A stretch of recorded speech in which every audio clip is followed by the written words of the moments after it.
100 रोटी वाला ससुराल। सुनो जी, मुझे तो शीतल की बड़ी फिक्र रहती है। उसका ध्यान तो बस घर के बाहर दोस्तों के साथ घूमने फिरने में ही रहता है। उसे कुछ बोलो तो एक नहीं सुनती।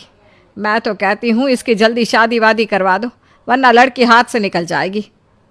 तुमसे ज़्यादा चिंता है मुझे शीतल की शादी की।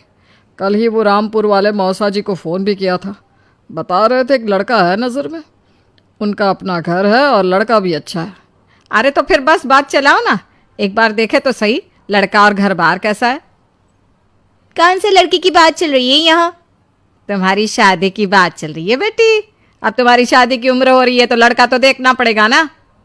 उफ़ो, मुझे अभी नहीं करनी शादी वादी। ये तो मेरे खेलने कूदने के दिन है। बहुत खेल कूद ली तुम, अब घर के काम धाम सीखने की कोशिश करो, समझी? ससुराल जाकर हमारी नाक मत कटवा देना। सब्जी काटनी तो आती नहीं इसको, तो नाक ही कटवाएगी। अरे मैं इसे शादी तक अच्छे से सब सिखा दूंगी। आप तो बस उस लड़के से इसकी शादी के बाद चलवाओ। कुछ दिनों बाद कुणाल और उसकी माँ शीतल को देखने घर आते हैं। कुणाल दिखने में बड़ा ही स्मार्ट होता है। शीतल तो उसे देखती ही रह जाती है। देखो जी, हमारी कोई डिमांड तो है नहीं, बस हम चाहते हैं कि लड़की घरेलू हो, घर के सारे कामकाज संभाल ले। अब आपके परिवार में तो बस 3 ही लोग हैं, पर हमारा तो खूब भरा पूरा परिवार है। बाकी हमें लड़की के घूमने फिरने दोस्तों से मिलने से कोई दिक्कत नहीं है। घर का काम करने के बाद जो चाहे सो करे। अरे वाह, ये तो इतने बढ़िया लोग हैं। लड़का भी इतना स्मार्ट है और ऊपर से इन्हें मेरे घूमने फिरने से भी कोई दिक्कत नहीं है। हे भगवान, तूने तो बिना मांगे ही मुझे सब दे दिया। बताओ जी, और क्या चाहिए हमें? हमारी तरफ से तो रिश्ता पक्का है जी।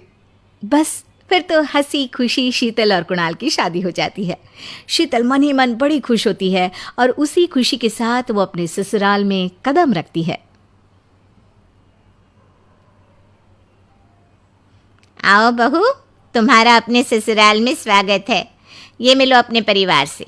ये तुम्हारे ससुर जी, तुम्हारी ननद सुनीता और गीता, सुनीता के पति राजेश और उनके 2 बच्चे राजू और चिंटू। ये ना हमारे साथ यहीं रहते हैं। ये तुम्हारी दादी सास है और बाकी लोग अभी बाहर गए हुए हैं। इतने सारे लोग, ये सब यहीं रहते हैं इस घर में? अरे अभी तो मेरे देवर देवरानी और उनके 3 बच्चे यहाँ नहीं है।